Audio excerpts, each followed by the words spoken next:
Week 7 के top 10 serial के बारे में इस वीडियो में मैं आप लोगों को बताने वाली हूँ। 10 नंबर पोजीशन पर है mister and missus Parshuram. Mister and missus Parshuram serial का टीआरपी रेटिंग है 1.4 रेटिंग पॉइंट। 9 नंबर पोजीशन पर है रिश्ता क्या कहलाता है। ये रिश्ता क्या कहलाता है का टीआरपी रेटिंग है 1.5 रेटिंग पॉइंट। 8 नंबर पोजीशन पर है लाफ्टर शेफ। लाफ्टर शेफ का टीआरपी रेटिंग है 1.5 रेटिंग पॉइंट। 7 नंबर पोजीशन पर है उड़ने की आशा। उड़ने की आशा का टीआरपी रेटिंग है 1.5 रेटिंग पॉइंट। 6 नंबर पोजीशन पर है नागिन 7। नागिन 7 का टीआरपी रेटिंग है 1.6 रेटिंग पॉइंट। 5 नंबर पोजीशन पर है वासुधा। वासुधा का टीआरपी रेटिंग है 1.7 रेटिंग पॉइंट। 4 नंबर पोजीशन पर है गंगा माई की बेटिया।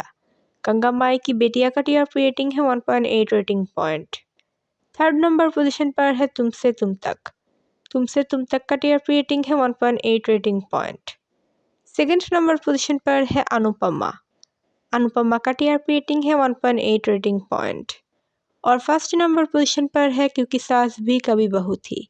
क्योंकि सास भी कभी बहू थी का टीआरपी रेटिंग है 1.9 रेटिंग पॉइंट। स्टार प्लस की कौन सी सीरियल है आपकी फेवरेट, हमें कमेंट पर बताइए।